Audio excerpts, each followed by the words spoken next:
ቢስሚላህ አልሐምዱሊላህ ወሰላቱ ወሰላም ዐላ ረሱሊላህ ሰለላሁ ዐለይሂ ወሰለም።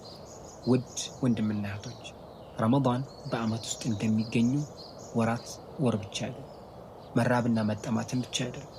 ረመዳን ነፍስን ለአላህ ፍራቻ ማብቃት፣ ወደ አላህ መቅረብ ነው። ረመዳን ልዩ ነው። ልዩ ያደረገውም አላህ ነው። ዛሬ የአላህ ፍቃድ ከሆነ 5 ረመዳንን ልዩ ያደረጉትን እውነታዎች አካፍላችኋለሁ። እስከ መጨረሻው ማየታችሁ አትርሱ። አንደኛ፣ ቁርአን የወረደበት ወር ነው። ረመዳን ብርሃን ወደ ምድር የወረደበት ወር ነው። ገንዘብ አይደለም፣ ጉልበት አይደለም፣ ነገር ግን ለፈርሃያን መመሪያ የሆነ ሐቅን ከውሸት የሚለየው ቁርአን። አላህ ከፍጥረቶቹ የፈለገውን መርጦ ያልቃል። ከመላእክት ጅብሪል መረጠ። ከሰው ልጆች ነቢዩ ሙሐመድ ሰለላሁ ዐለይሂ ወሰለም መረጠ። ከወራት ለተከበረው ቃሉ ወርሃ ረመዳን መረጠ።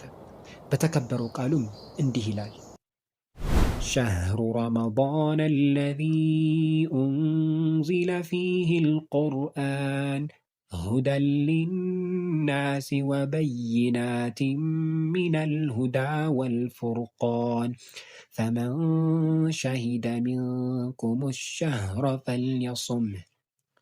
እንድትጾሙ የተጻፈባችሁ ያ በእርሱ ውስጥ ለሰዎች መሪ ከቅን መንገድና እውነትን ከውሸት ከሚለዩም ገላጮች አንቀጾች ሲሆን ቁርአን የተወረደበት የረመዳን ወር ነው። ከእናንተም ወሩን ያገኘ ሰው ይጹመው። በቀራ አንቀጽ ቁጥር 185። ይህ ብቻውን ለወርሃ ረመዳን ከክብር በቂው ነው። ልዩ የሆነውም በእኛ አይደለም፣ ልዩ የሆነውም አላህ ለተከበረው ቃሉ ስለመረጠው እንጂ። ሁለተኛ፣ የገነት በሮች ይከፈቱበታል። ያች አይን ያላያት ጆሮ ስለ እርሷ ሰምቶ የማይጠግባት በልብ ላይ ውል ብላ የማታውቀው አላህ ለባሮቹ ሽልማት ያዘጋጃት ያች የአላህ ውድ ዕቃ ጀነት በወርሃ ረመዳን መግቢያ ትከፈታለች። ከአቢ ሁረይራ አላህ ስራውን ይውደድለትና እንደተዘገበው የአላህ መልእክተኛ ሰለላሁ ዐለይሂ ወሰለም እንዲህ አሉ፣ ረመዳን በመጣ ጊዜ የጀነት በሮች ይከፈታሉ፣ የእሳት በሮች ደግሞ ይዘጋሉ፣ ሰይጣናትም ይታሰራሉ። ይህ አዛኙ አላህ ባሮቹን ወደ እርሱ ወደ ውባ ጀነት የሚያስጠጋበት እዝነቱ ነው። አመፀኛ በረመዳን አደብ ይይዛል፣ ደካማው በጥንካሬ ያስደምማል። አወለ ሶፍ በአዳዲስ ፊቶች ይሞቃሉ። ከመስጂድ የራቁ ነፍሶች ውላቸውን መስጂድ ያደርጋሉ። ጀግኖች ጀግንነታቸውን በአስገራሚ ሁኔታ ይቀጥሉበታል። ከመቼውም በላይ አማኞች ወደ አርረሕማን ወደ ውባ ጀነት የተቀረቡ ይሆናሉ። ይህም ረመዳንን ልዩ ያደርገዋል። ሶስተኛ፣ አላህ ለእኔ ነው ያለው ዒባዳ በመሆኑ የተለያዩ ዒባዳዎችን ስንፈጽም ይህን ያክል እየተባለ አጅሩን ረሱል ሰለላሁ ዐለይሂ ወሰለም ነግረውናል። ለምሳሌ አሰላሙ ዐለይኩም ስንል 10 ሐሰናትን እናገኛለን። አሊፍ ላም ሚም ስንል 30 ሐሰናትን እናገኛለን። ነገር ግን የጾመኛ አጅሩ ማንም ያውቀው። አላህም በሐዲስ አልቁድስ እንዲህ ይለናል፣ የአደም ልጅ ሁሉ ስራ ለራሱ ነው፣ ጾም ግን ለኔ ነው፣ እኔም እከፍለው። ምክንያቱም ጾም ድብቅ ነው። ማንም መጾማችንን በእውነት የሚያውቅ የለም ከአላህ በስተቀር። ይህም ረመዳንን ልዩ ያደርገዋል።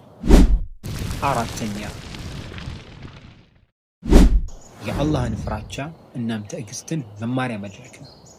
እንደ ረመዳን የአላህን ፍራቻ መማሪያ መድረክ የለም። ረሃብ ሲያንገላታው፣ ፀሐዩ ሲገርፈው፣ ብርዱ ሲጠነክርበት የአላህን ጸጋ ይረዳል። አቅም እንደሌለው ይገነዘባል። ባሪያ እንደሆነ የሚገባዋል። አላህ በጸጋው ባያታከመው ምን ያክል ሊሰቃይ እንደሚችል ይረዳል። ይህም የአላህን ፍራቻ እንዲያገኝ ይረዳዋል።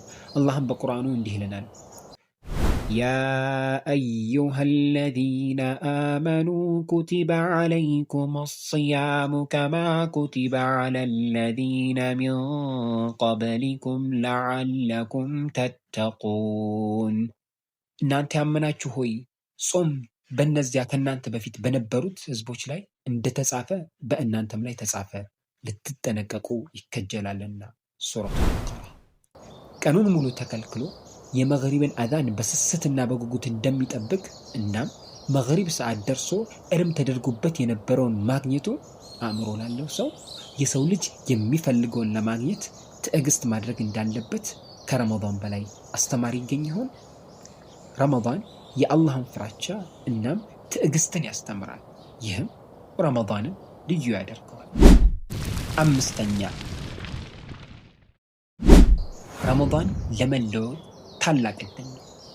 ለወራት ከሶላት የማይተዋወቅ በጀማዓ ሶላት ይገኛል። በስም ብቻ ሙስሊም የነበረው በልዩ ዒባዳዎች ይደምቃል።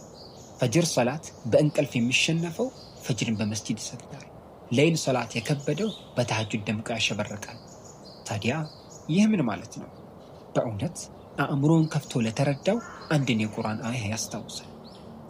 قل يا عبادي الذين أسرفوا على أنفسهم لا تقنطوا من رحمة الله إن الله يغفر الذنوب جميعا إنه هو الغفور الرحيم በላቸው እናንተ በነፍሶቻችሁ ላይ ድንበር ያለፋችሁ ባሮቼ ሆይ ከአላህ እዝነት ተስፋ አትቁረጡ። አላህ ኃጢአቶችን በመላ ይምራልና እነሆ እርሱ መሐሪው አዛኙ ነውና። ሱረቱ ዙመር። ረመዳን የለውጥ ወር ነው። ማንነታችንን መቀየር የምንችልበት። ወደ አላህ እንመለስ፣ በሩ ክፍት ነውና። ውድ ወንድምና እህቶች ረመዳን ውላችንን ሊቀይር አልመጣም፣ እኛን ሊለውጥ ነው የመጣው እንጂ። ረመዳንን በማሰብ በእውቀት እናም በአላህ ውዴታ እንቀበለው። አላህ ረመዳንን ያደርሰን፣ በእርሱም ከሚጠቀሙት ያደርገን፣ ወንጀላቸው ተምሮላቸው የእርሱን ውዴታ ከሚያገኙት ያደርገን። ወሰላሙ ዐለይኩም ወረሕመቱላሂ ተዓላ ወበረካቱ።